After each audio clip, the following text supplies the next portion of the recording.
Hello, welcome. Excuse us for the delay. It's not our fault, of course. The fault is on the previous panel, but excuse us anyway.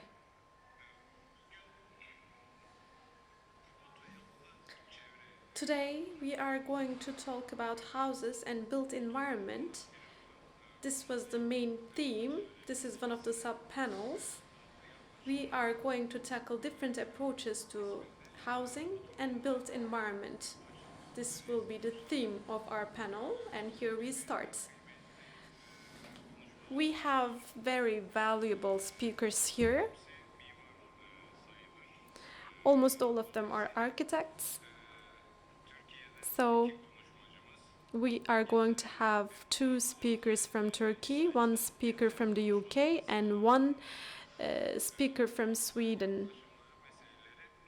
So we are going to discuss different approaches, issues, alternative issues as well.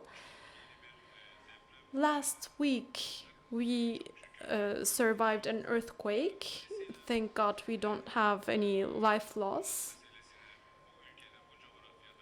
Therefore, new approaches to housing have to tackle the issue of earthquakes and cultural belongings. Now, without further ado, I do not want to take up much of the time of our speakers. First of all, I would like to give the floor to our architect here, Emine Öğün.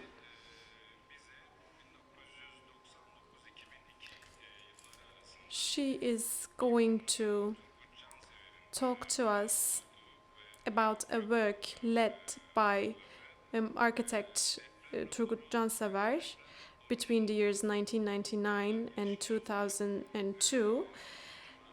This earthquake report, she's going to talk to us about that. And she is going to talk to us about the main principles of a settlement to be erected on this geography. This is a neglected topic actually, so it will be very helpful to hear about this right after an earthquake that happened last week. Hello everyone. Settling the citizens of Istanbul in new cities in the city that will be affected very much after an earthquake. This presentation was based on the work of Turgut Cansever, the architect. We are going to talk about his criticisms and recommendations. This presentation will also include some preliminary work contributed by 120 experts. I am also going to summarize their recommendations. In Istanbul, there was an earthquake in 1509, and the earthquake affected Venice, Crimea, Egypt, and neighboring countries. It was a big earthquake, and in the earthquake in 1999, thousands of people died. 133,000 people, 1,000 buildings collapsed. So in 30 or 40 years, another earthquake that will cause great damage in Istanbul is going to happen in 30, 40 years, as I said. In every 500 years, we survive big earthquakes and we lose many important settlements. We can look at cities in the Ottoman Empire. We have standard architecture. We have different intensity, different levels of intensity in clusters of houses. We have some clusterings that are in line with topography. We have a good order of architecture. We have standards that are plain and people abiding by those standards. Users participate in the functioning of the city. These are the most prominent features of the cities in the Ottoman era, but starting with 1950s, there was a lot of migration to urban areas. So there was this wrong way of urbanization that happened. And there was immoral zoning income that was generated. This was immoral. I would like to underline this point. And zoning plans that only considered traffic destroyed the city order in Istanbul. In 1957, the architect Turgut Cansever started the Marmara regional planning studies with cooperation with his colleagues. This new plan wanted to prevent illegal settlements in Istanbul, wanted to destroy these speculative pressures, and it aimed opening up new urban spaces to have more people, and it wanted to protect the historical peninsula. You can see a map drawn by Cansever. In 1975, Cansever said that the Turkish cities can become illegal settlements altogether if serious measures are not taken. He said that in 25 years, 50 million new people would reside in cities. So Cansever's recommendation was to develop new metropolitans with 3 to 4 million of population in different locations, but unfortunately his warnings were not heard. Istanbul's population reached 15 million, irregular growth continued, and we have a lot of illegal settlements. In 1995 and 96, 81% of buildings in Istanbul were built without licenses, without permits, without necessary projects, and concrete buildings unfortunately brought a lot of risk. Just a week ago, just like our moderator said, we were shocked by 5.8, but the expected earthquake will be 25 times bigger.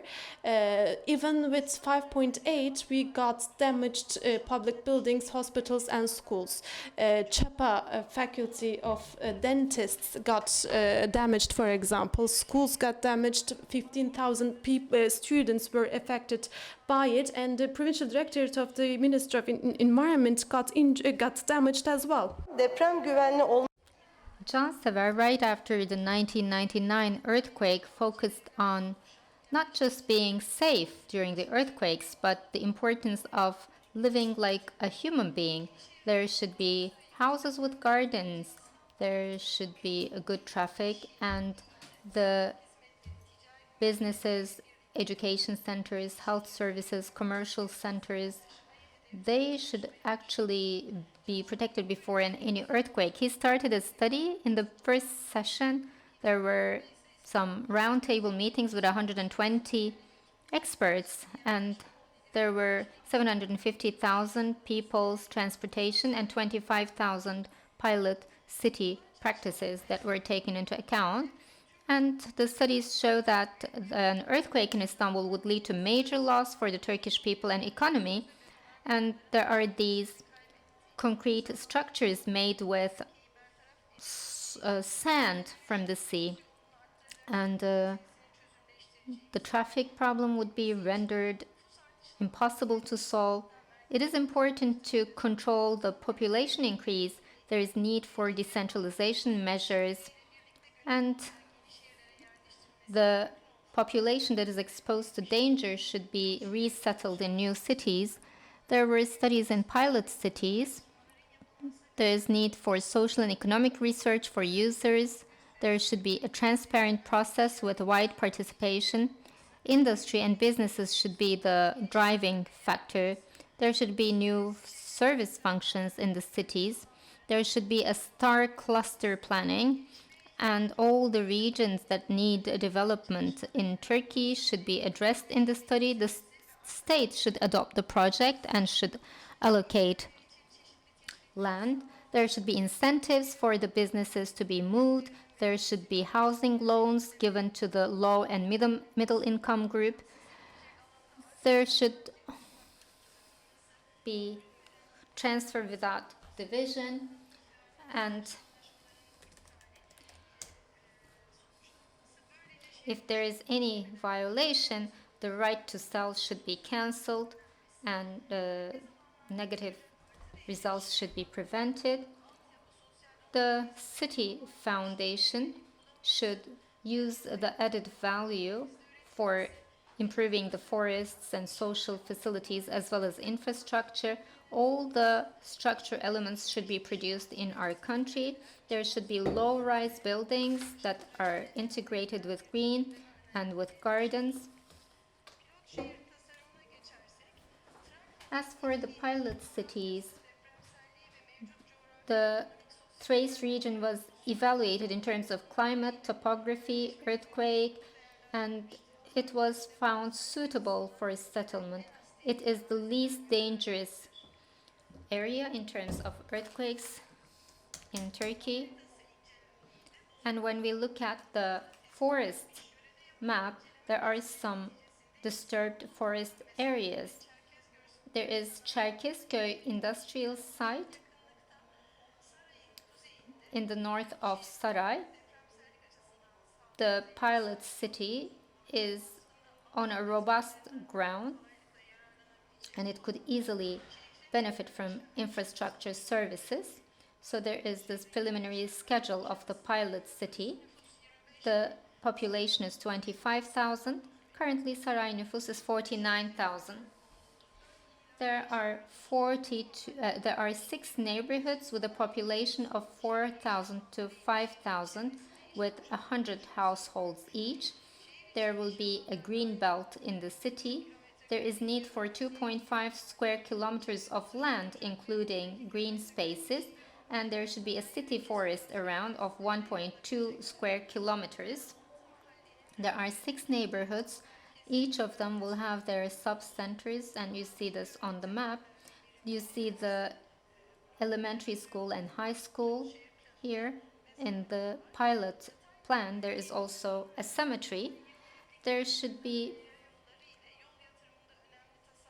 will be important savings in road investments and an order that is isolated from vehicle traffic, and the topography is taken into account. The architecture and environmental landscape work takes this into account. There is enough green space for every neighborhood, as well as education, health and culture facilities, a small meeting center, and there are these less dense house islands. There are 174 houses for every lot, and if it's a very dense area, it's 448 houses, so it's 1,000 houses that were planned. And you see the texture. Here's another example. There are some cul-de-sacs, and we see the northwest of the Saray region. There is another pilot city here. There is Kırklareli, between Kırklareli, Skopje and Pınarhisar. To the north, there is the star cluster area for a population of 750,000. There could be settlements of 25,000, a total of 25 or 30 of those. And this can be replicated. Taking Denmark as an example, it is possible to do this without causing environment pollution. And the revenue per person in such villages is about 62,000 USD in 2018. In Denmark, the central administration protects the village houses and hamlets, and they offer nice living spaces for their cities. But in our country, the municipalities, planners, and architects brought down all these structures. And Thrace region has 1/3 of the Denmark population, and the new cities project can make Thrace one of the most developed regions in the Balkans. In the US, 77% of the population, in the UK 85%, then in Denmark 75% live in houses with gardens. In Turkey, 81% of the population live in low quality apartments. And in a research, Turkish people stated that they would want to live in a house with a garden. 82% of the people responded so. In another research, they said they would move to another city from Istanbul as long as there are jobs and education and health services. In Thrace and in Turkey, the Turkish surface area is 783,562 square kilometers. There are 82 million people. Thrace is 23,764 square kilometers.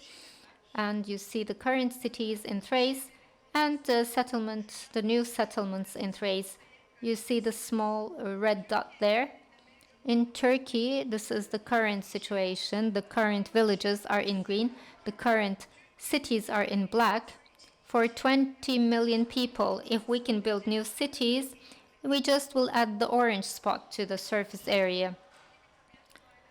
We should improve cities so that there is no destruction during rainfall or snow or earthquake.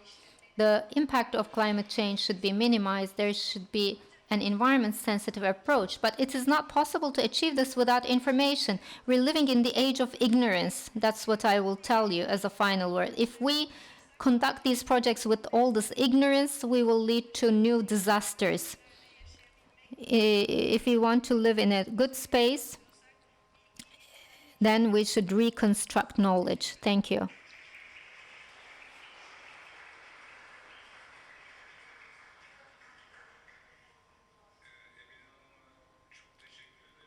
Thank you, Emine Hanım, for using this time well. And I would like to congratulate the interpreter as well, because it was a very difficult speech to translate very fast. I believe it is understood by 60%. Well, actually, I'm just joking. I'm sure that it was translated more than that. So, without further ado, oh, by the way, I have a reminder. As you know, there is a Maruf app. When you go to the app, you can ask questions about the presentations. Please make sure to submit your questions.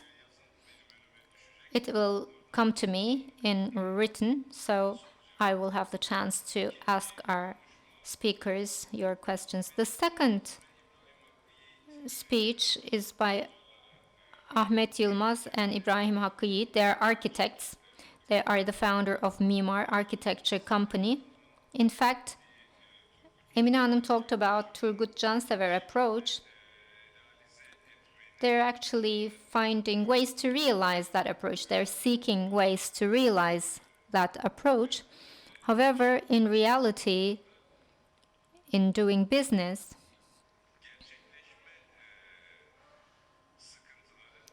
there are problems to realize. They will talk about their project for the mass housing administration in Turkey. It is called TOKİ. There are a lot of criticisms about this mass housing administration, as well as praises. You know, they just give houses to people, but they're also subject to criticism. In Gaziantep, between 2015 to 2019, they were commissioned for a project for TOKİ, so in Gaziantep, in the east of Turkey. The floor is yours.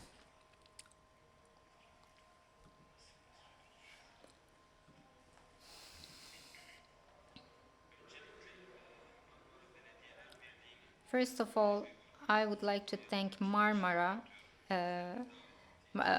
Union of Municipalities for this organization and for inviting us. We are Mimar Architecture Company. We are the founding partners. We founded it in 2015. I don't want to talk more.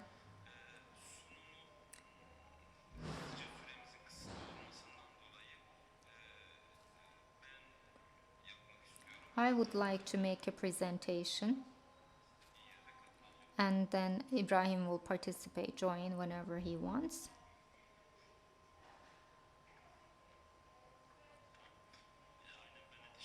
Thank you very much. 2 corrections. Ali Ibrahim said it's 50,000 people. Actually, it's 50,000 houses, so it's a city of 300,000. And we were established in 2005, but he said 2015. So since it's 15 minutes, Ahmet will present very quickly. Yes.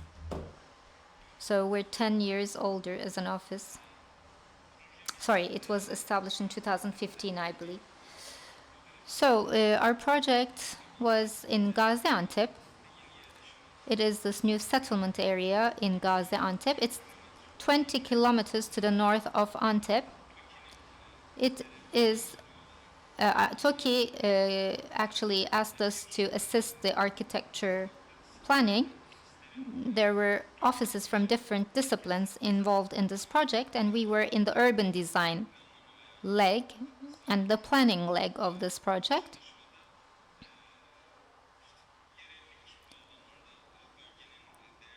The values, the local values of the region were taken into account in this project as much as possible. There are 8 headings in this presentation, but most of them will be very brief. In general, I would like to talk about the design process. This is important. It is a single page. In fact,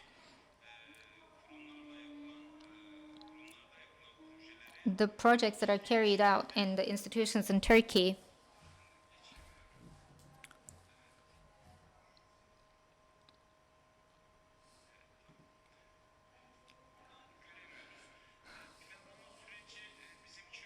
the planning phase is important for us. Emine Hanım talked about it a moment ago. Well, the process is not that long. It's about 3-4 years, but then, as planned from the beginning, it couldn't go on for a very long time. We aimed at multidisciplinary approach, but there are some interventions during the process, but still, it was successful for Turkey, in my opinion.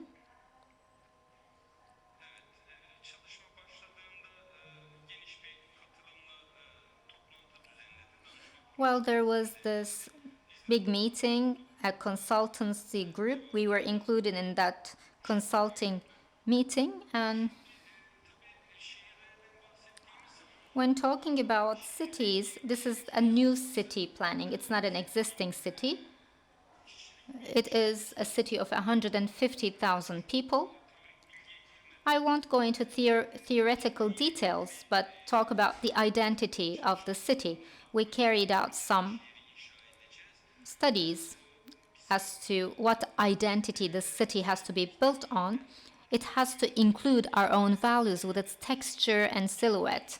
That's what we thought. Therefore, we wanted to make sure it carries the traditional Anatolian city identity. That's how we started out. Well, we just looked at the natural texture. So when you are building a city, in the city silhouette, you try to preserve those values and culture. You try to reflect that identity. And we try to preserve the identity that is unique to Anatolia, to us. Let me give brief information about Antep. It is just like in other cities of Anatolia in the Islamic geography. There is a commercial center, and there are houses shaped around that commercial center.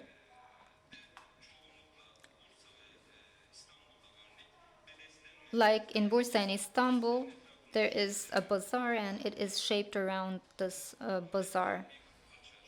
This is the Grand Bazaar example. It is on top of a hill. It does not have a flat topography, but there is the extension of the castle, and there are some little bazaars, and there are housing settlements around the city, as you see here. This is a spread out texture, really, distributed texture. What are some of the references? There are vaults, and then there are some porticos and closed and half-closed passages, eaves. Tux is 0.40, 0.50, and the density is around 1 to 120 in Antep in general. That's the traditional texture of the city. Because of climate, the streets are very narrow. You see the streets, and you see the lots and islands. There are cul-de-sacs, and this is the general plan, housing plan of Antep. There is a courtyard that you enter through the street, and then there are units around that, housing units.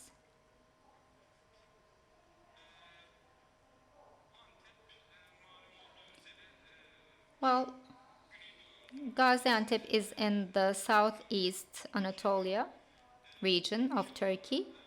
The project space is 20 kilometers to the north of Antep, and it is close to the neighboring cities, about 1 hour distance from the neighboring cities, the big cities around. The planning area is 1,100 hectares. There are two parts. There are two plateaus. The purple one is the industrial zone. It is 10 kilometers from that industry area. And the industry is to the north of Antep. So the industry is between Antep and the planning site. So it is a new city that is separated from the actual city.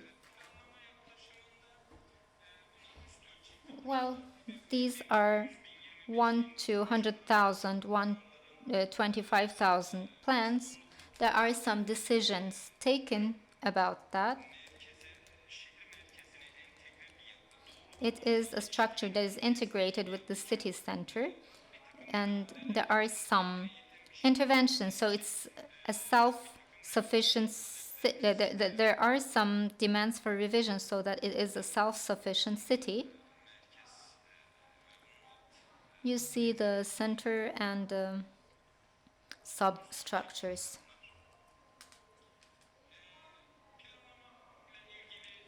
About planning.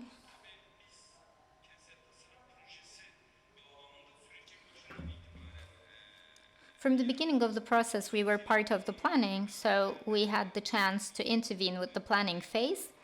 And you see the draft studies here, some examples from the draft work.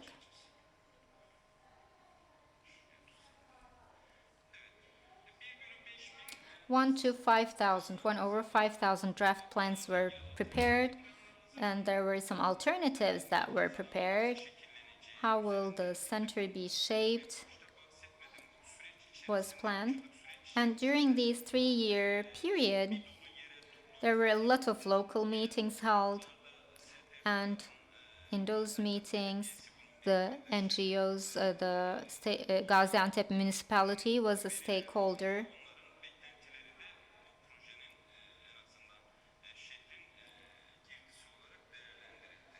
And this is actually evaluated.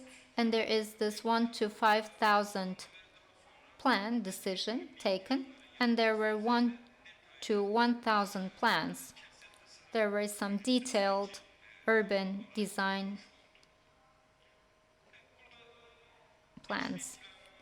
We see the 5,000 plans. You see the city center and some neighborhoods that are around. And we see the city center, the transportation network, the neighbors, the neighborhood around it. When this process started, as it is generally the case in Turkey, in all meetings, there were discussions for bikes and mass transportation. But in practice, everybody wants to own a car, and they ask for planning that is integrated with the highways. So there were such requests here too, but a more mixed system of transportation was recommended. I couldn't even come to our project. Okay, I'll skip these then. You see the hierarchy of the green spaces here. And we see the assessment of the land. And I will skip this very quickly.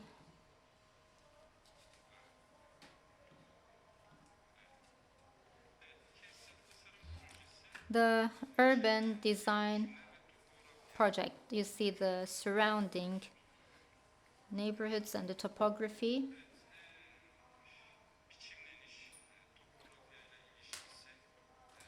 You see the relationship with the topography, the pedestrian axes, and the urban design project, the final situation. It is made of two parts, as I said, because of the topography. And this is the silhouette that is expected in the end. You see the entrances and exits here. And in planning, we see the city centers and the neighborhood centers. This is the center area in the city. And there are certain criteria. I had talked about some closed passages in Antep, low-rise buildings with porticos. So because of the climate, these were part of the design. You see the main pedestrian axes here. You see access to the other centers around the city. This is the center. There is very clear geometry. I will quickly go on because otherwise I can't finish. So this is the center of the neighborhood districts. And these are the neighborhoods. You see the setup of a neighborhood, and there are some sub-regions.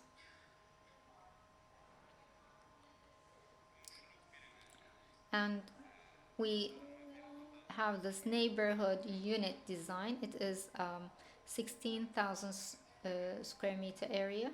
These are some alternatives. I won't have the chance to talk about the housing space, but you see the economic and social level of the people. So in every region, in every neighborhood, we focused on cohabitation. You see some heights and densities presented here, the floor density analysis.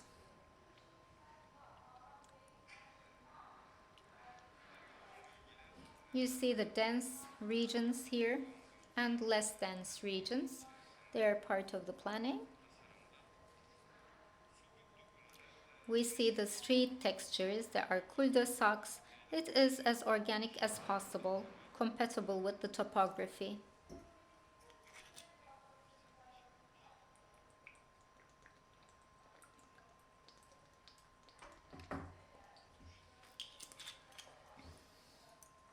I keep on pressing.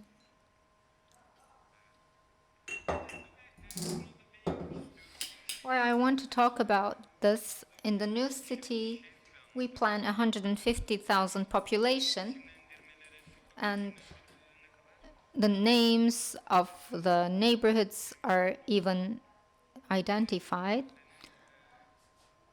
and all the names of the streets. You see the details of this neighborhood. There is this transportation plan, the green spaces, distances, pedestrian distances.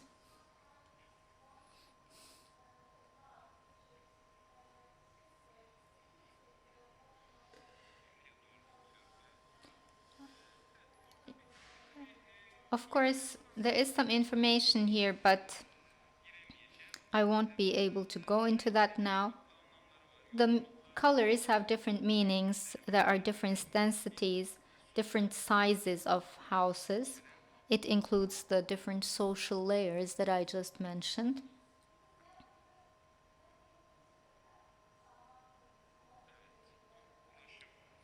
This is the transportation and vehicle, car park solutions. You see the green and open spaces, landscape work. And there is this implementation guideline here. The implementation guideline is an essential component of the plan. We have some restrictions, and we came up with a report, a guideline booklet, and there are some restrictions with regard to the structure. There is the zoning plan regulation, but there are some other restrictions that we wrote about. Thank you.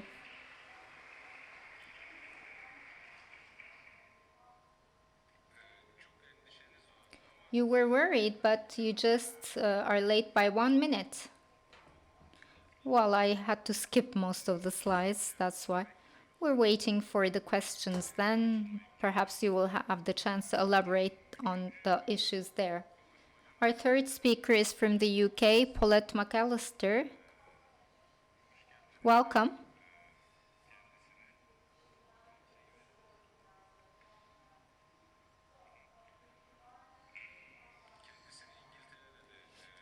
I had the chance to listen to her in the UK as well about the subject. The UK garden cities, it's from 1800s, from the end of 1800s onwards. There are the garden cities and there are the garden villages or garden cities. Those are the different terms used. She is developing projects about those garden cities and villages. She's working as a consultant for such projects. So there are some garden city examples from the UK for a sustainable life. I won't take more time, and the floor is yours, Paulette.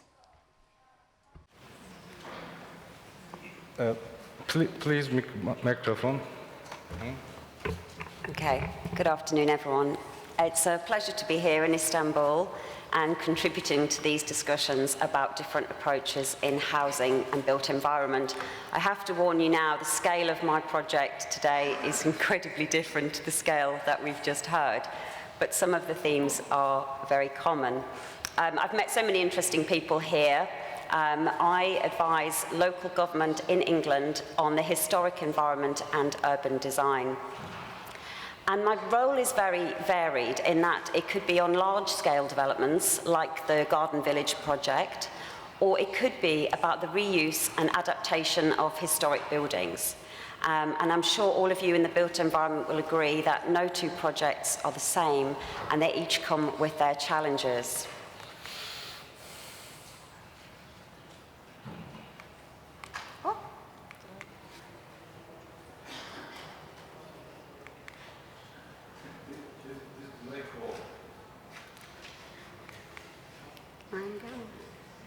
No?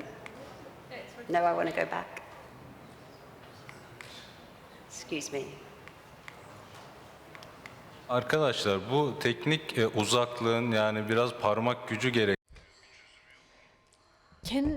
Can't we solve this technical problem, because it's putting a lot of stress on our fingers? But so there was a slide before this, but never mind. So I'm going to briefly share with you an insight into this garden village project that I'm doing. And more often than not, what I find is that master plans are fixed way too early, and that the focus is very much on the housing delivery and the quantum of homes as opposed to the future places. I do apologise, but I can't. There we go. One more. That's it.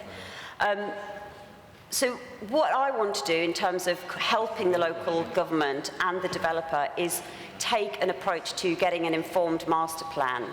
And for me, an informed master plan is one that has heritage embedded right at its core. And that heritage could be tangible heritage. It could be heritage assets that we recognise. So in England, we would call them listed buildings. They're nationally protected listed buildings.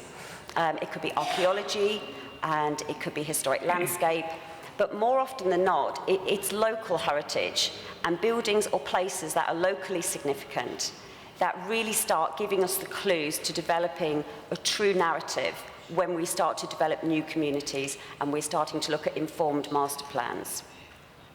And a lot of the time, you can the community identify these local places or buildings of heritage, and they're the ones that can really unlock the key to success. And by success, I don't just mean an approved planning application. What we're all striving for is a resilient future community, and people having connections with their past is really key to help delivering this. Okay, true narrative. Well, for those who know me, know I love a good story and a good film.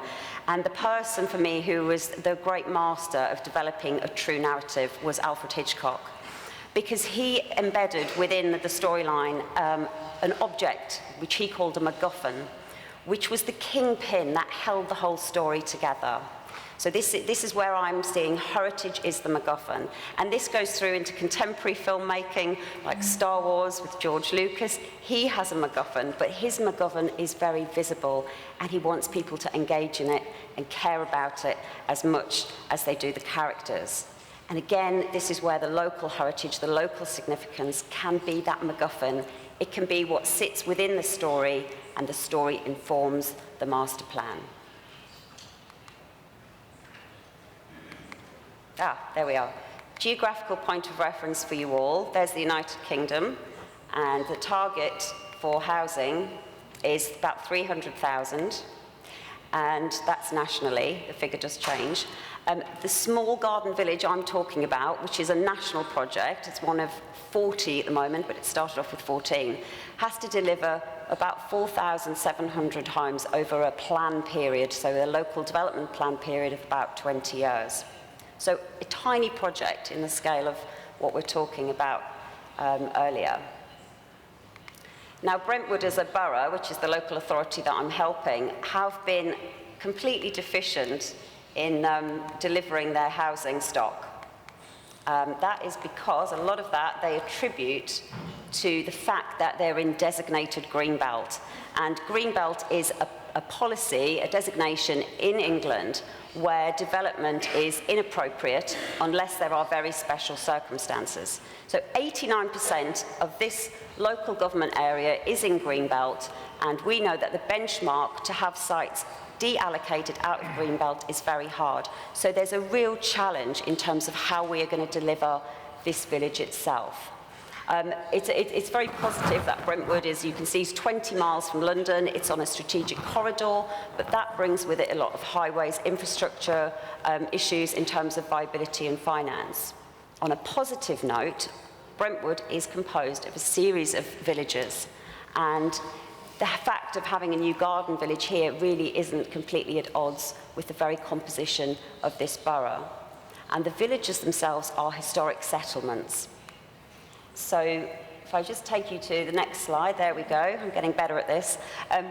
As a borough, 89%, almost 90% greenbelt, but so much heritage. There are over 500 listed buildings, that's nationally protected listed buildings. There are scheduled ancient monuments. There's one in the centre of the town, the local centre, which is the Roman road from east to west. You've also got listed parks and gardens. The plate that you can see on the left is of the Grade 1 listed building of Thorndon Hall. and the landscape there was designed by Capability Brown. So we have so much heritage in Brentwood. When we're faced with creating a new community, this isn't just an area of agricultural land, there is still heritage there, and it's very important that we, when we're working in local government, that we keep informing the master plan, bringing that story of the past through so that people can connect to it in the future development as it goes on.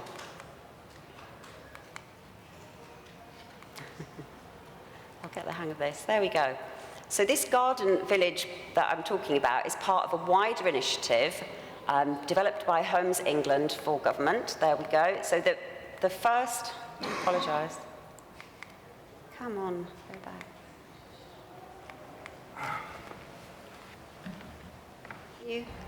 Where is the box? I just want to go back one. Thank you. There you go.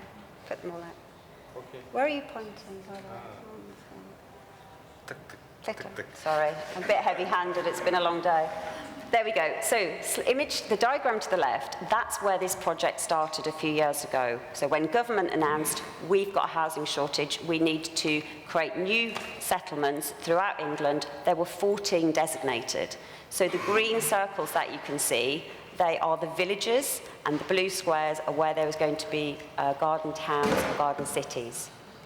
And the plate on the right is actually where this project is at the moment, in that there are going to be about 40 delivered. So this is in a drive for England to meet its housing targets. And of course, this is going to bring a lot of challenges because a lot of these future settlements are in designated greenbelt land. So this is where policy consideration comes in.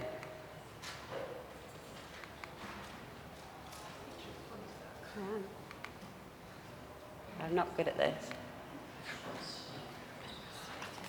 Sorry, there you go. Extract from the policy context.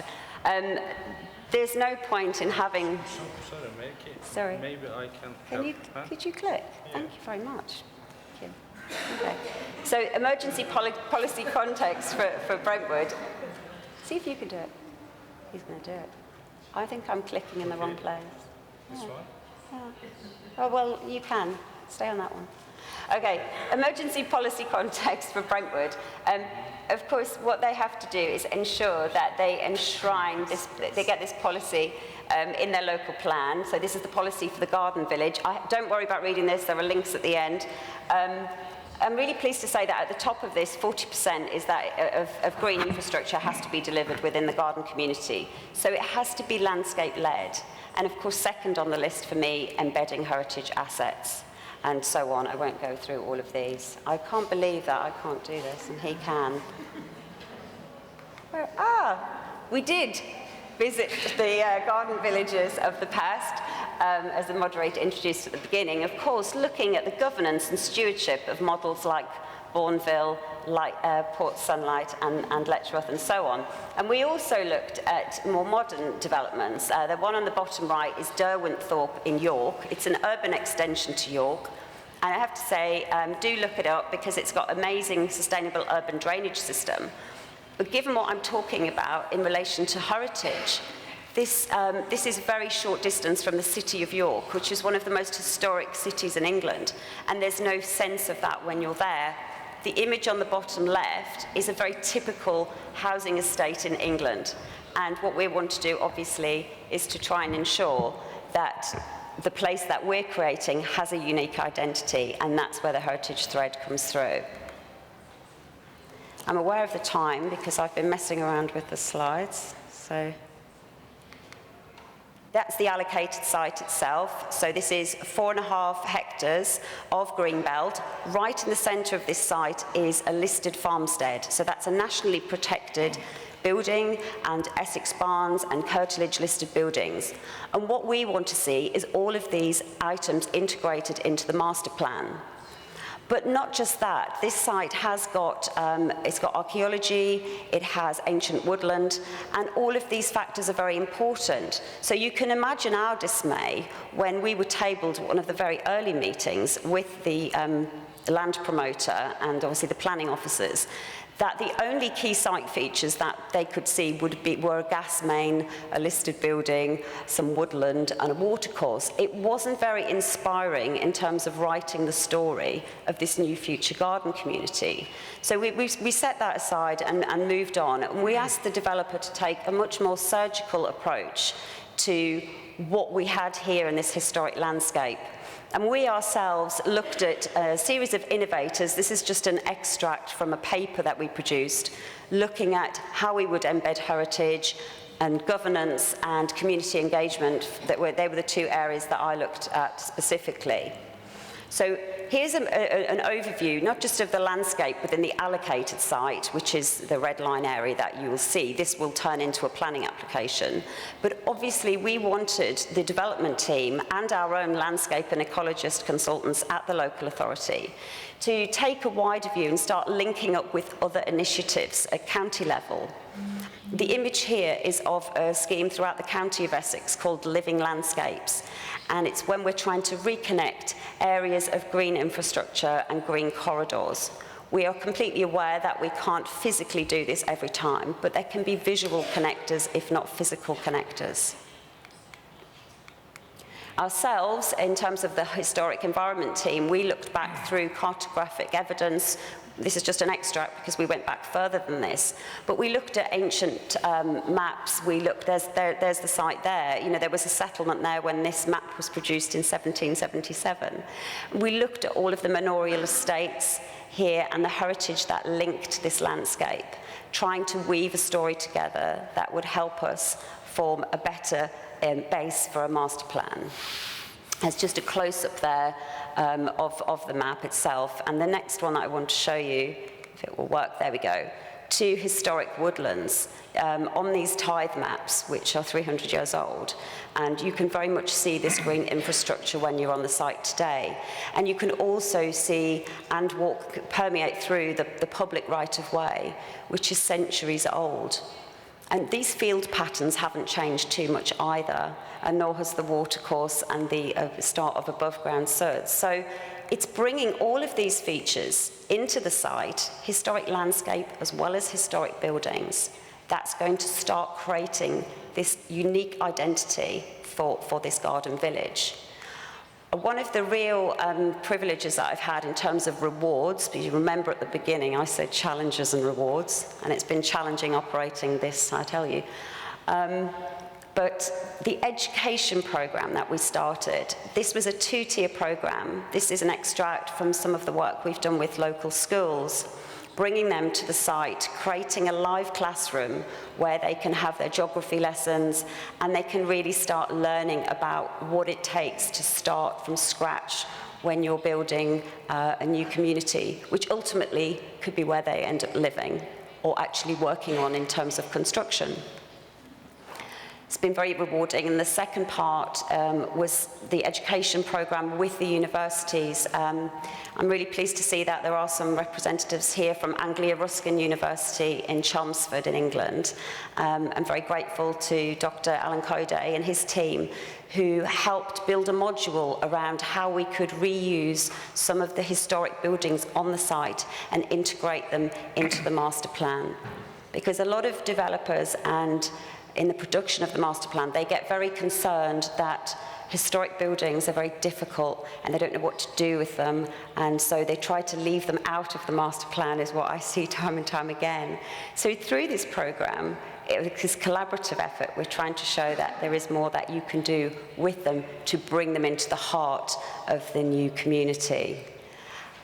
Still with the universities, there was a paper done by the University of Birmingham, Dr. Peter Craftle and Dr. Sophie Hadfield.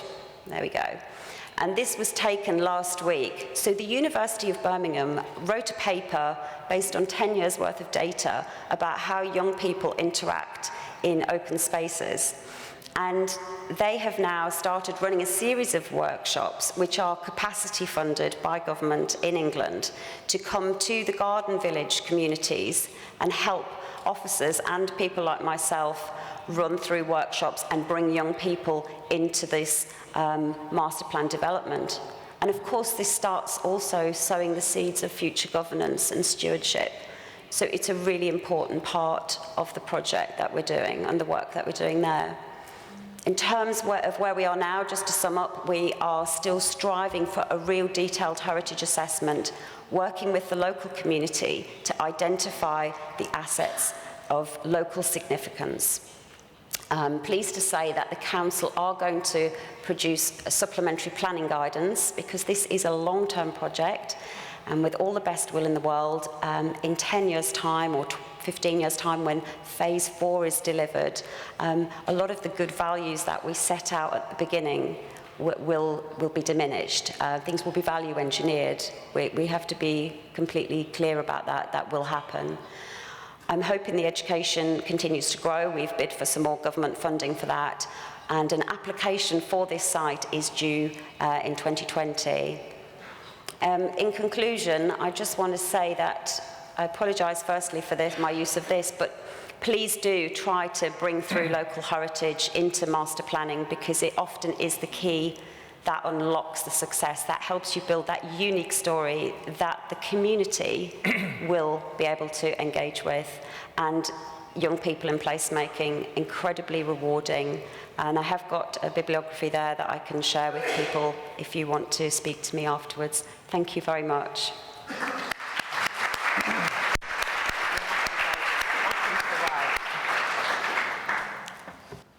Çok teşekkür ediyoruz Paulette. Thank you very much, Paulette. Here is what we can observe from Paulette's presentation. Nature, topography, soil, land. Let's say they have some water in them, but you feel responsibility. You feel like you belong to that piece of land.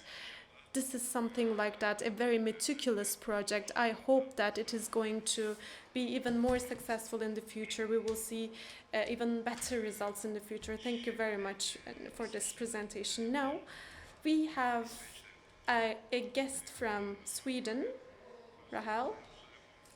Pronunciation. Rahel Belatchew. It's okay. Belatchew. Evet. Rahel Belatchew. Rahel Belatchew. She is the founder of Belatchew Architects. She is working as an architect. She has gotten many rewards on wood, actually, but today she's going to talk to us about some housing projects that she has developed. I believe some of them will concern wood as well. Without further ado, I would like to give the floor to you, Rahel.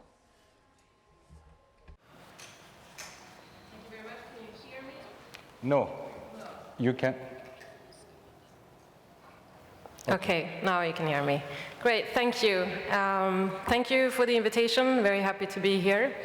I'd like to start by just a question to the audience. How many architects are in the room? Hands up. All right, quite a few, but not all of you. I'll be having a few drawings, so good to know. And then I hope I'll have luck with this technical... Rahel, so sorry. Arkadaşlar, benim ekranıma mı soru düşmüyor, yoksa Do you ask no questions, or can't I get them? What's the problem? Maybe I need help from the technical team here.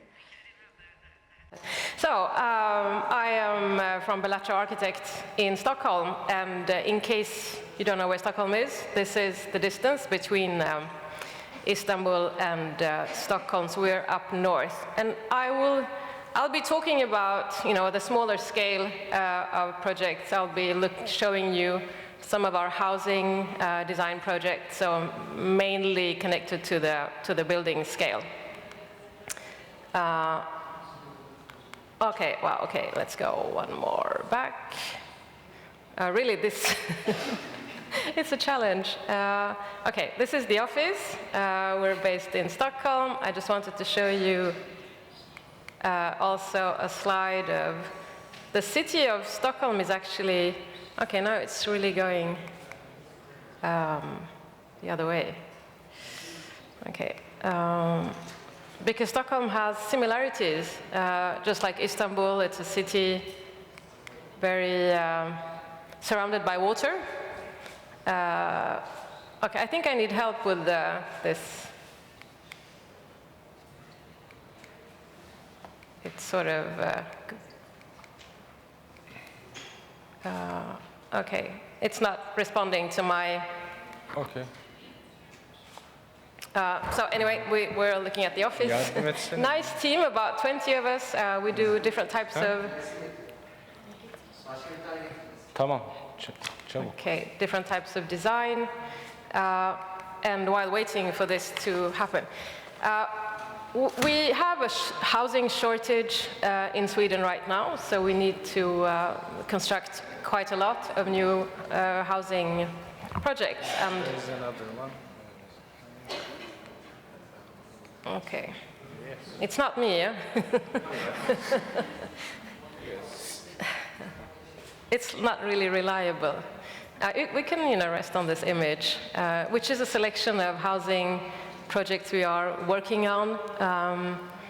Planning process is quite long in Sweden. We usually say it takes an average of 7 years from the first design idea you have for a site until the time somebody moves into the building. It takes an average of 7 years. So we need a lot of time to go through to see our design finalized. Sweden has very high ambition when it comes to sustainability. We do a lot of projects in wood, as mentioned. The climate is cold, so we need to work a lot with insulating our buildings in order to reduce the demand of heat in the winter. And we have come pretty far in that sense. And what we are basically focusing on these days is the social sustainability. How do we create communities around the new project that we are creating? Okay, thank you. Oh, wonderful. Okay, so back to the beginning. This is the city of Stockholm, and you see in the center the old town, and it's sort of a series of islands, like an archipelago, and there's a lot of.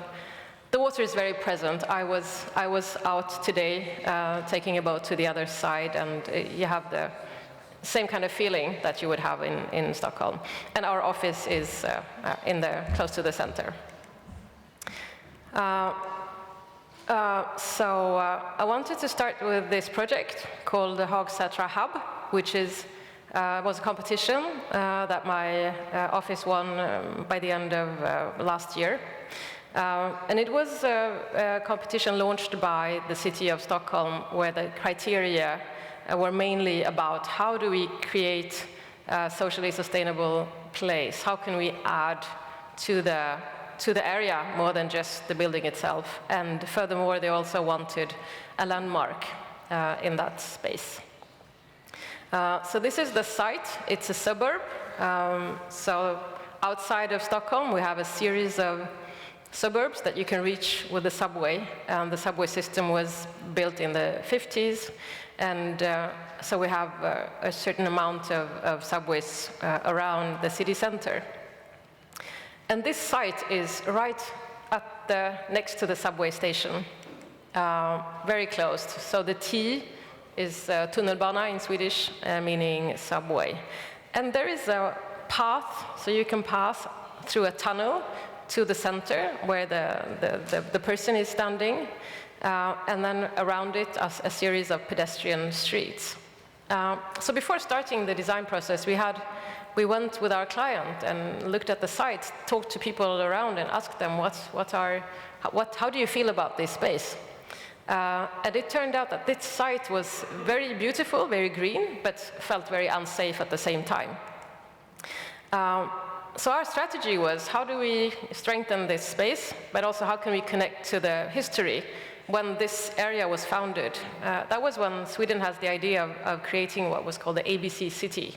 And the letters stand for work, home, and commercial center, making sure, a bit like we've been seeing with the previous talks of the new cities.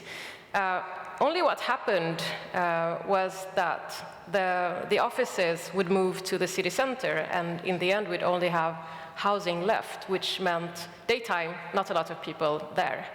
So we wanted to sort of recreate that idea, create spaces for learning, add a new cinema. There had been a cinema at the site, which had been closed down. Physical activity is also something we discuss a lot. How do we encourage people to stay active, especially when cities are becoming more dense and you don't have access to large green areas to move? So we wanted to integrate that kind of spontaneous spaces for working out, but also create the sense of community and make people meet across the generations. So we placed our building just as on one end, leaving as much as possible of the hill that you can see, which was the original green space. And at the same time, we would give access to that green area by a public staircase, and there's also a kindergarten nearby that could also be part of this outdoor space. And then just a simple cornered building with this landmark identity, which would be sunken into the terrain because it's hilly, and we'd have naturally some dark spaces that we could use for this kind of activity, like a cinema that I showed you. In Sweden, normally you have a laundry in your own flat. In your bathroom, you'd have a washing machine. Here we would place it in the ground floor, and we'd connect it to a cafe, which means that you could do your laundry and you meet your neighbors, and then you can also have a coffee at the same time.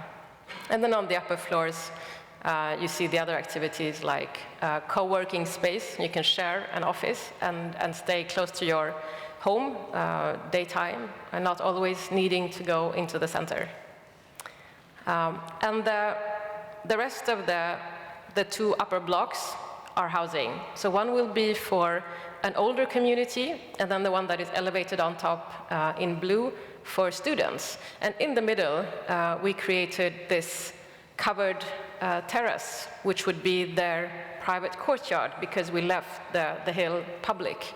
And that's where we see how the two communities of the older and the younger, they can meet in the middle on their private courtyard. And then the ground floor is, the two floors have a lot of glazing, there will be activities, and you will have interaction with the street, making it safer for people to pass when on their way to back and forth from the subway. Another project we designed is a different suburb in the other end of Stockholm called Tensta. That was when Sweden decided to create 1 million housing in 10 years, and which they managed at that time. But that was also, it resulted in a large-scale production with very little variation. And this is an area from that time. So we designed student housing on a plot very nearby the subway station. So it's an 18-story housing. And I wanted to show you the bottom floor, because we managed to negotiate and not have to build garage parking for cars, because we didn't have that space on the very small plot. Instead, we have a lot of bicycles. So what you see on these little lines, narrow lines, are actually bicycle parking on 2 stories, so they are doubled. And I think we have something like, if we have 240 apartments, we have 2.5 bicycles for each apartment. That makes quite a lot. This is the entrance floor, and the upper part is facing the street, which is a pedestrian street leading from the subway station.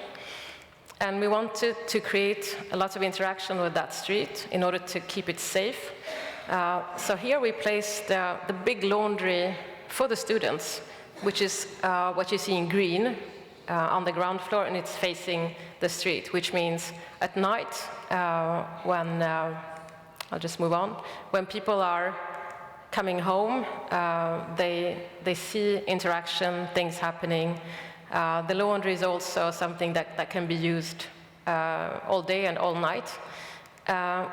And the fact is that when they come home, they feel safe. They see that there is somebody there, and it adds to the interaction with the streetscape. So here you see facing the entrance, we have quite a lot of mailboxes, so they need to find their colors. And this is what the laundry looks like. Another project I wanted to show you is called Rudbeckia. That's in a different city, Uppsala, a university town just north of Stockholm. And this project is a bit particular because it's not ordinary apartments, but it's a collective living, which means people choose to live together, and they share a kitchen, and they have a common living room and other common spaces.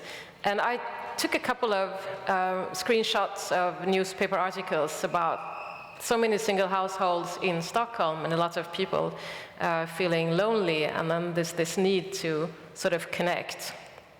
And these are other articles about what is it like to grow up as a kid. And they say in a collective living, nobody needs to be alone. And the other one is you have about 100 persons of different ages. So this is the plot in an area of Uppsala, which is a new development. And this is the space we have. So we designed a building that has, on the ground floor, you have what is in green is common spaces, and then on top, the yellow are apartments. And if we look at the floor plan at the entrance, this is what it would look like. So there's basically, actually this is divided in two separate buildings. One is a traditional apartments, and the other is the collective living. So we have 40 apartments in the building, but the ground floor of 400 square meters is common. So there's a fully equipped kitchen, like in a restaurant, and they will cook together for everybody, every 7th week.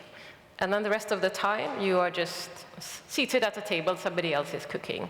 And then they have a living room they share, spaces for different types of activities, and they're like a big collective. At the same time, if you want your privacy, you go to your flat on the upper floors, and there's a variety of, from small apartments, 1 bedroom to 2 bedroom apartments. And this is, the construction will be starting in just after Christmas, and it takes roughly 1.5 years to build. And this is a facade that is clad in wood, and on the top we have a rooftop which is communal, and also a space that is common when they can have different types of art activities. Views of the courtyard and the other building. We also do a smaller infill project, which is quite common in a city which is just densified with a small scale. This is one such project. We call it Flora. The construction has started, and they will be moving in next summer. And this is also all in clad in wood with typology that is very adapted to the structure that is already in that area. And this is what a typical floor plan would look like. We have quite strict regulations as for standard and equipment and noise. And in this project, we also encourage people not to own a car. So everybody who moves in will be connected to a carpool. There is a live public transport info at the entrance that you can check. There will be common electrical bicycles that you can borrow, and also bicycles with carriage, so you can actually take your bike and do your shopping. And so we think that you don't really need, we are so close to the city center, you will not be needing a car of your own. And that's really the trend we are seeing in the city like Stockholm. Another image of this project. Very popular, sold very quickly. So we'll move to another area. This is the Royal Seaport of Stockholm, an old industrial zone that has been redone. And this project was typically, we won a competition in 2010. They moved in 2017. So it really confirms the 7 years. And this is a space where the city of Stockholm had very high ambitions as for sustainability. We have solar panels on the rooftop, so each building produces 30% of its own energy consumption. I'll go a bit quickly because I see time is running. So we're working with a very compact climatic shell for the outer walls, and then we have a more free to design the exterior in order to keep the energy consumption low. Just to show you what apartment housing projects can look like in Sweden, this is another one in Uppsala that was just finished. Different types of sizes of projects. Also here they have a rooftop that is common. And we also have a high-rise project that we're working on in Nacka, which is also a municipality outside of the city center. And we're planning for about 500 apartments in this area with a lot of terraces as well. So this is in the planning phase. And to finish, just a few images of wood. We were part of an exhibition. This is an ancient museum in Stockholm that was celebrating 100 years. And I was invited to do an exhibition and to do a design as well, in connection to this celebration. So we designed this pavilion, and we also had an exhibition on the inside showcasing the work of the office. But we were curious to think of, okay, if that's what was done 100 years ago, the technology and the way, the design in wood, what could we be doing today? So we've been working with parametric design to create a very fluid form and to have a dialogue with the old building, and then 100 years later, these are also the possibilities that can be done with wood. So I'll finish there. Thank you.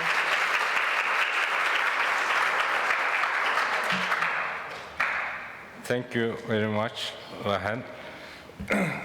Şimdi Now, it's 17:25. Normally we were supposed to finish at 5:30, but we started 10 minutes late, so if we steal 5 minutes, with that we have about 20 minutes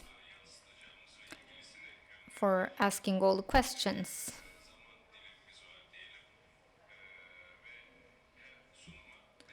And we will give 5 minutes to each participant for answering the questions.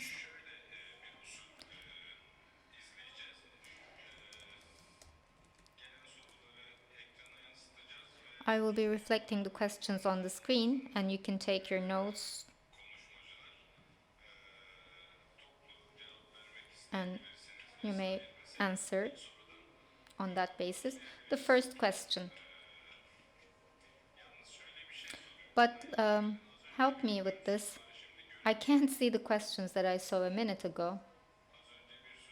There were so many questions, I marked them. Now, they're gone.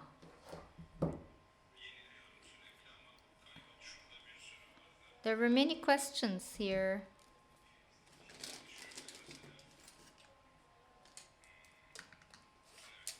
Okay. This is all, right?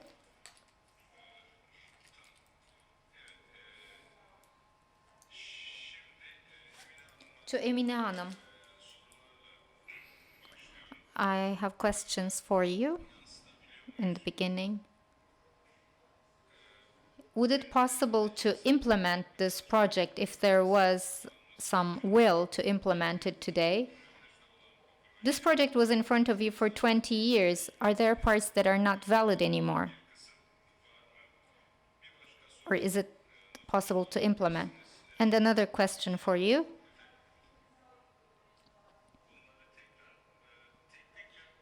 Do you want to answer one by one? I mean, it's not necessary because some of them are the same questions. Turgut Cansever approach. How realistic is it, or how much is it possible to implement it, and what can new architects do to contribute to this approach? Another question. How correct is it to reference the texture of 500 years ago in coming up with a city texture today for today's people?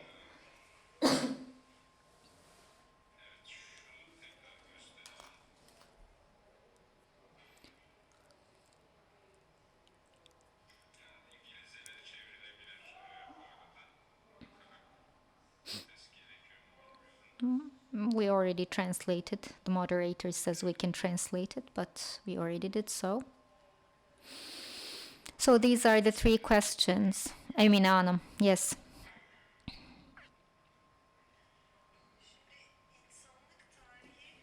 The history of mankind is like 4 billion years, the footprints. We all have 2 ears, 2 eyes, 2 ears, 1 nose. We all walk. The history of Istanbul is 7,000 BC. So just looking at the past 200 years and thinking that we've done a great job is just some sort of blindness. When you look at the entire world, you can see that we are actually experiencing a major chaos. So a design that is 20 years ago, is it valid today? I don't ask this question to myself. Of course it is valid. If there is an increase in the population of Turkey, and if I have to generate houses for this increasing population, actually the first and second article of the Constitution, the disaster law, talks about measures before and after the earthquake. The state is responsible to take measures before and after a third earthquake. There is no single tiny little measure that is taken before the earthquake. You saw what happened with 5.8 magnitude. We were so afraid. We have such a big country, and we're a country that doesn't produce livable cities. I'm so embarrassed by that. You're talking about the solutions of the Ottoman 500 years ago, and it's not possible that it's primitive because it's the same human beings. We eat and drink in the same way, we produce in the same way. There are some digital developments, etc. Well, you can make some extensions. You can add your Wi-Fi and Bluetooth. It's not so important. But I want to walk in the city. I don't want noise. I don't want traffic noise. I don't want to wake up to that noise. I want my children to play in green spaces. I want my dog to walk in the green spaces. I want to walk in such green spaces. I don't want to travel 2 or 3 hours back and forth between my job and home, or if there is a tube underneath Marmara, you know, it is just this thing that will break at some point. I don't want to go home like that. I want to live normal. I want to live natural. I think it is possible to implement Turgut-based projects. You should have the intentions. You have to identify the right principles, collect the correct data. You have to create some smart preliminary samples, and then this will play a major role in the development of this country. Development is not only by investment in defense industry or weapons. It is possible by having livable cities. The city is where we live. It shapes us. It regulates our social interactions. Our cities do not have the quality or characteristic of a city anymore. There is no city in Turkey anymore. We have to rebuild it. Okay, thank you. You still have some time. So would there be anything to correct at this point? Are these absolute suggestions? Well, we're proposing a model at the end of the day. It's wrong to grow like oil stains. Our current cities expanded like oil stains. When you grow like that, the historic centers went away, the infrastructure could not be sustained, they could not be completed, the traffic became a problem, air pollution became a problem, the climate problems increased exponentially, there is a problem with access to green. So it's like the galaxy type or star cluster method. It is a correct method. Has it been tried out? No. Then it has to be tried. We know the geographies where it has been tried. We know that it's been successful. You can go to Yandex or Google Map. You can go to Germany. They talked about Sweden. Or you can go to the UK. And please go to those spaces and see where people live. And then come to Turkey, the Turkish geography. Go to our old villages and how they actually are placed beautifully in the topography. And you can see the big disaster that the cities create. So we could do it before, so let's do it again. Thank you.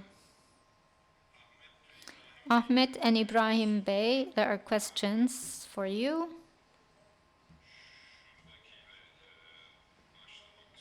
I want to start with this one. This is the most stimulating question, I guess. It's actually asked in English. Your modeling, your analysis is nice. Have you heard of Poundbury in the UK?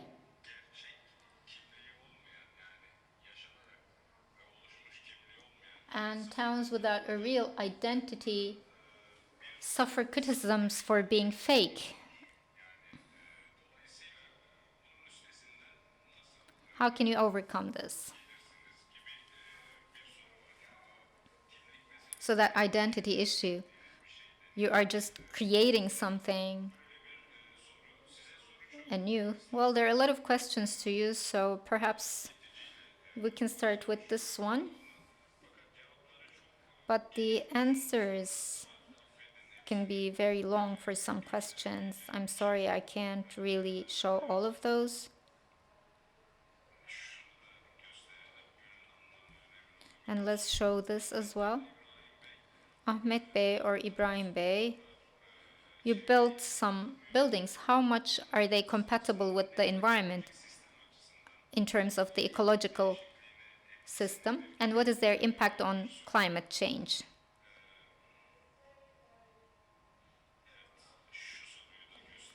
Let's show this question too. When implementing the North City project, what kind of bureaucratic support or barriers were you faced with?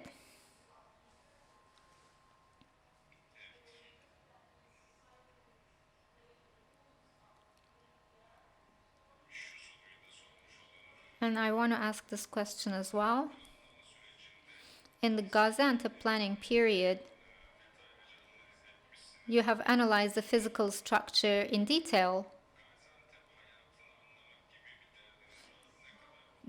How much time did you spend there? Did you have a chance to understand the life in Gaziantep? You know, this is a forum. So I want to ask these kinds of questions. And another question. In today's city planning, cul-de-sacs are not really wanted. And if there is an emergency like fire, this is something that we don't want. But you are talking about creating cul-de-sacs in your presentation. So how should we read this?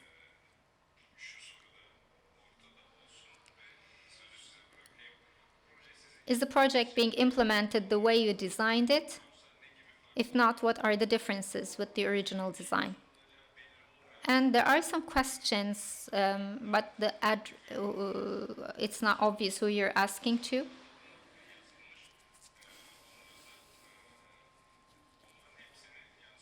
Well, I'm trying to ask all of those. Yes. I'll start with the first question and then Ibrahim may answer some of them. Well, talking about identity, at the end of the day,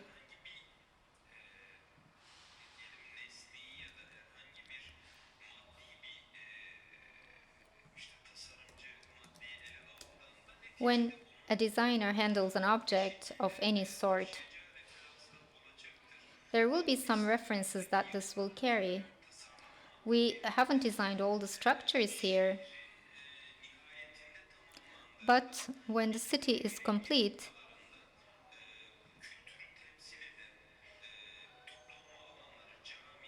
there are some mustering areas, some mosques,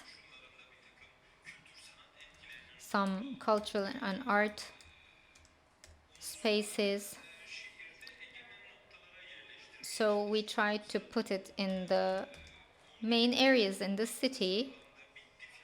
It's not like all the houses there are designed and finished. The goal is to make sure that, there is no definition about the identity of these structures in the guideline. We went very fast, so we couldn't really go into those details. But there are the contours of those buildings. There are some restrictions.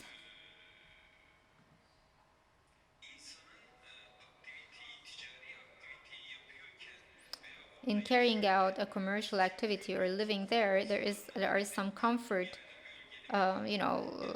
elements that we have to take into account, like spaces with shadow, and most of the restrictions are about that. But we live in this geography at the end of the day, and there is this culture and values that we have, and we try to show the sensitivity in this city as well. We try to get that as much as possible.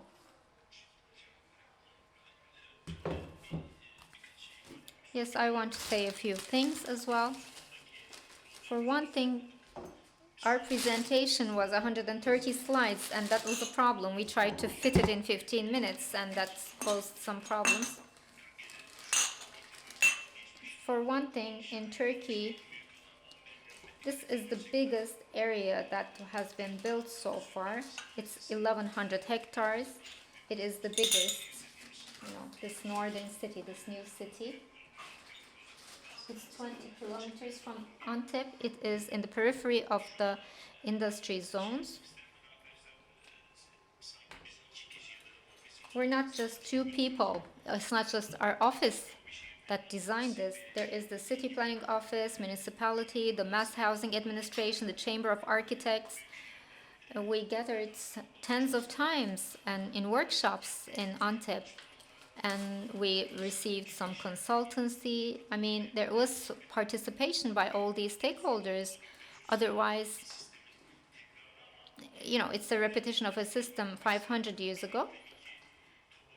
Climate, topography, culture, sustainability, these are things that are going on. So if you're building somewhere in a neighborhood, then you can just look at the system that was there, and you can take this system as a reference. This is very logical. There was a question about the ecological impact. This is a good question too. We have low-rise buildings here. Maybe you didn't notice that. And sociologically, the poor and the rich are in the same neighborhood. For instance, Turkey demanded this in Istanbul and other Anatolian cities. They wanted low-rise buildings where low-income people would also live.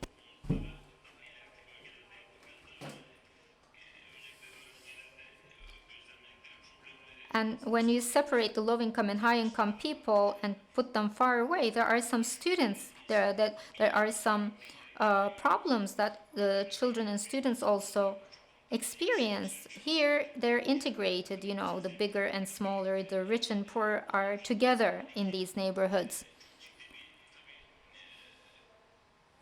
And mechanical engineers have calculated the heat permeability coefficients as well. So in all the houses in this region, there is no need for insulation from outside. So this is how we are building these buildings. These are called social housing. So one request from us is having a low cost.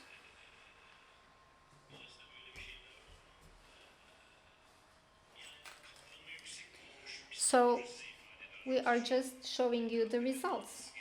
Otherwise, it's not logical, you know. There are these cities 500,000 years ago. They had their own rules, and now we're planning this. There is a problem there. Yes, that's right. In fact, we're not giving a new life to these people. This is true for the other cities in other countries as well. We're trying to preserve the cultural texture, the climate, and coming up with a project on that basis. Therefore, you know, we don't have any other choice either. I mean, there is no format of creating a city like it was in the past. In fact, there are some laws about the cul-de-sacs as well. We had this ban on cul-de-sacs, so you try to overcome this in a different way. You just link it to the pavements and overcome this. So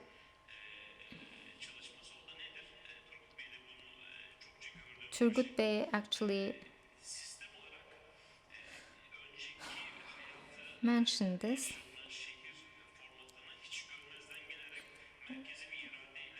We cannot disregard the past life.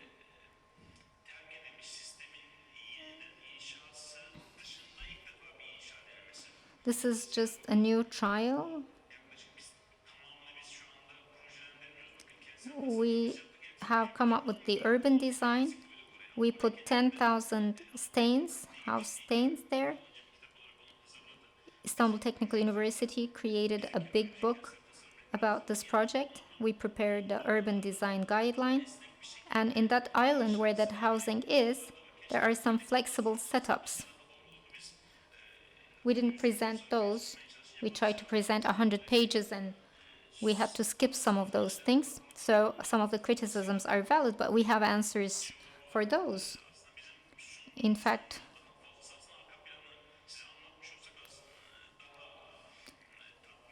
if we could talk about the background of this, it would be more satisfactory. In fact, after the forum, the organizers will share the longer versions in different setups. So thank you, Ibrahim Bey, for your contribution. Bir sorusu var ekrana. Paulette, there's a question for you. Let's see it on the screen. Please, can we see the question on the screen? Yes. Even though the question is on the screen, you can read it. Aynı zamanda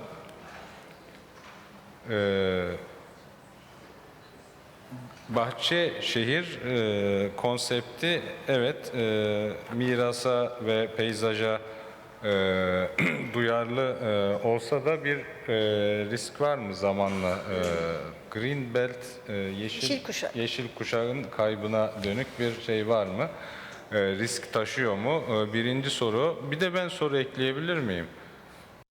Can I add a question on that?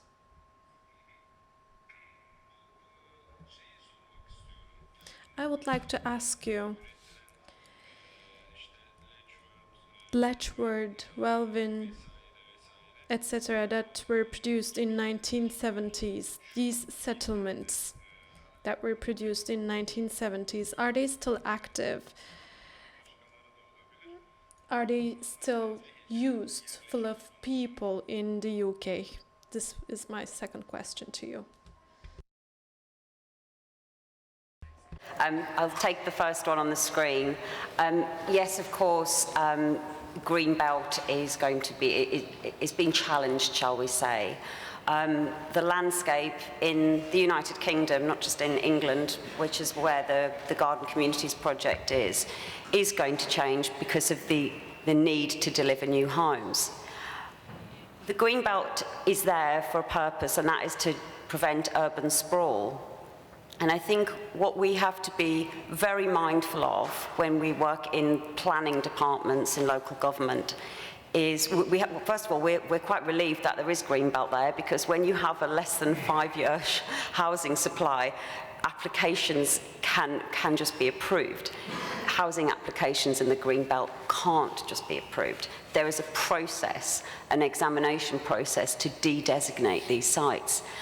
There are a few key decisions that are going to be made over the next few weeks on developments throughout England that have been proposed to be in Greenbelt. They've been resisted at local level, so they have gone to central government for a decision to be made. And I think they're going to be really key decisions to watch. I think when the Garden Communities project was announced, you could look at it and think, you know, this is just another way of the government wrapping up the need for new housing with a bow and saying, don't worry, it will look like a garden village. But what is the garden village of the 21st century? We know that we need more settlements, and we need to ensure that we balance the green infrastructure throughout the development. If we are going to de-designate Greenbelt for housing, schools, employment, then we need to be really sensitive to the green infrastructure. We need to be proportionate. We need to think about, you know, density doesn't necessarily equate to scale, and we need to be very mindful of that. In terms of Letchworth, Bourneville, Port Sunlight, you know, they're really worth revisiting. The Bourneville model, in terms of social housing, is working tremendously well. We just set the architecture to one side for a second. In terms of the governance and stewardship, it's really working well, because the Bourneville Trust don't just own and manage the houses in Bourneville, they go out and create new social housing developments. So I think the most positive thing I took from Bourneville was the ability to deliver and to retain social housing, affordable housing. One of the issues in England is, what is affordable? Affordable to one person, not the same to the next. The garden village I'm working on has to be policy compliant to deliver 35% affordable housing with a tenure of 80% social rent and 20% shared ownership. But I can assure you, by the time that application goes through, there will be a challenge about the delivery of affordable. In terms of the architecture in Letchworth, and I'll take Bourneville again, the problem is starting to come through, whereby people want to be able to add extensions onto their house, and they want to change, you know, they want to change quite a lot of the characteristics of that architecture that was there, you know, 100 years ago. And so it's very difficult for the local authority there to manage, you know, to manage how these places will still retain character. But, for example, to give you a detail, you know, be thermally upgraded. You know, can people have UPVC windows, or have they got to keep crittle or timber? So there's lots of decisions to make aesthetically to the building as well. But certainly for those who haven't refreshed themselves with the whole garden village movement, I think it's really quite timely to do that, as we all have the pressure of new delivery of homes.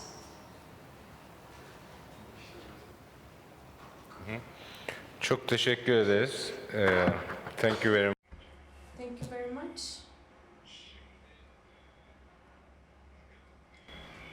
Now I would like to give the floor to Rahel. We have questions for her as well. Some provocative questions. I'm looking for these questions specifically.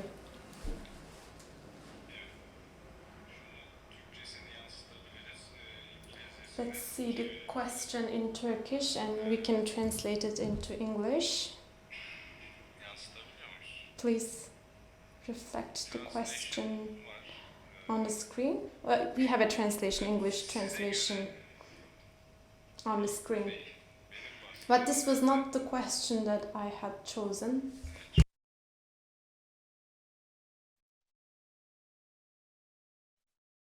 Let's see the question. People being alone and not interacting with anyone. Do you think this is a result of high buildings? This is the first question, is this because of high buildings? People feeling alone, this was the first question. And the second question, when we design high buildings, when you design them, have you thought about the mobility of people and people's connection to the soil? Have you thought about these issues? This is another question.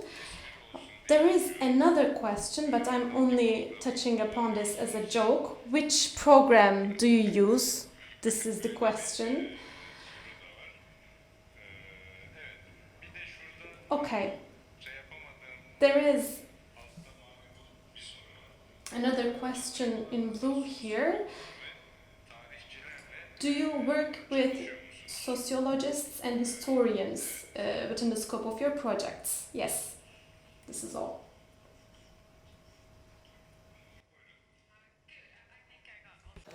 So why are people alone? I can't say I have the... too much. Probably, I think the main issue is about moving into the city. It's a matter of urbanization. So typically, young people will roll up to the university and then they move to Stockholm and they are alone because they don't know anybody. They left their city. That's one aspect of it. The other, I think, is maybe cultural. People, you know, we have a long winter. Half the year is cold and dark, so people stay on the inside. So we don't have as much natural interaction with people as I can see in the streets here or anywhere else where the climate is better. And then thirdly, maybe the most significant reason is that as a society, Sweden is a very individualistic society. So you can manage very well on your own. You don't need this. You don't need the family to back you. There is a system that can support you in most cases. So which means it's quite okay to get by on your own, so you can live by your own. And a lot of young people, they also choose to actually, if they can, if they can access a home, which is really difficult. Moving to Stockholm today and getting an apartment is very, very hard. But say you do manage somehow. A lot of people will actually make the choice to stay on their own because they appreciate that lifestyle as well, and that you're in no hurry in forming a family and so. So many different reasons, I'd say. And then when working with the housing projects and larger development areas, we like to make it easy for people to interact and to connect. And we try to use the kind of natural places where you pass, entrances to the building, where you put your bicycle. We make sure you can also fix your bike if you need. So it means you stay there, and while fixing your bike, somebody else might come, and then you get to know your neighbor.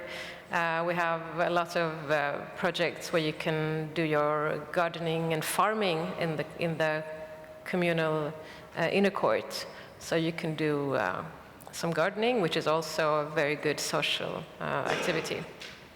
So I hope I answered the first question. The other, mobility and high-rise. I mean, you should also be aware of the context. Stockholm has very few high-rise. This is, like the one I showed you, will be a landmark in this area. And there is another one, this is 30 plus stories. And there's another building around 20, I think, and that's it. So most of the buildings are around 6, 7 stories, like many European European cities. And yes, of course, in a high-rise, you don't have the connection to the ground floor as you would do in a low-rise. But I believe that in a city and in a growing urban area, we need to have a place for different types of structures and buildings, and high-rise is definitely one of them. And accessibility, well, I mean, we have very strict regulations to that. What programs are we using?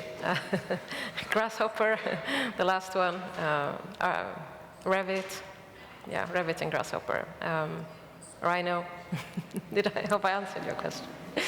And then the last one's sociologist. Actually, yes. The first project I showed you when we were walking around and talking to the people living there, we had a person in the team who was a sociologist and who would do a lot of research also in the background of the history of the area.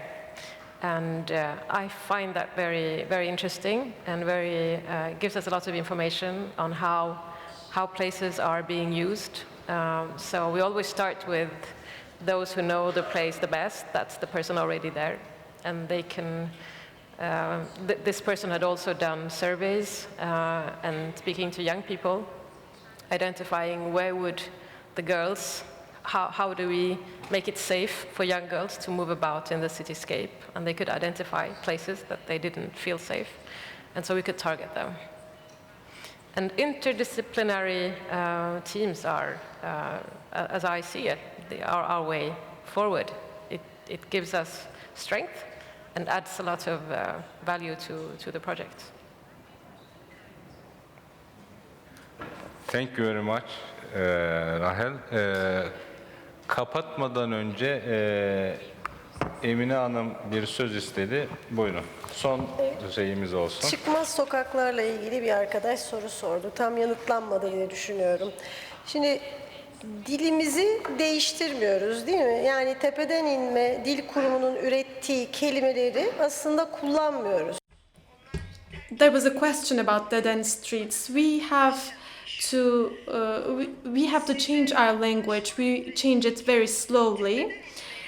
There are some top-to-bottom provisions, top-to-bottom orders about structures. In Ottoman cities, in many of them, the facades of streets were defined by buildings and walls, but now it's dictated otherwise. Rahel talked to us about buildings where there are staircases.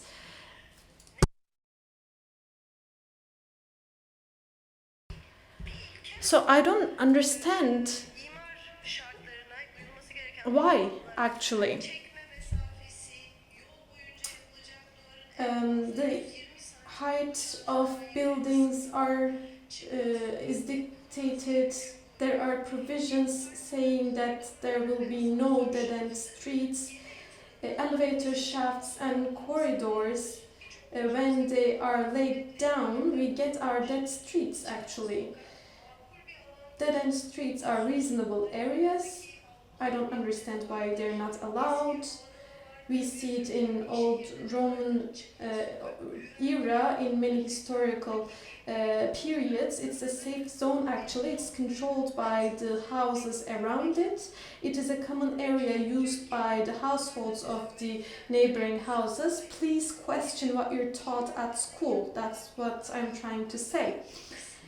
We have minutations about architectural plans, and they're idiotic. They must be changed. I wanted to underline this point. Thank you very much. We've come to the end of the time allocated to us. I would like to thank our guests who have come a long way to be here. I would like to thank all of our distinguished participants and our panelists for being here. As you know, our conference will continue tomorrow. We hope to see you here tomorrow. Have a nice evening.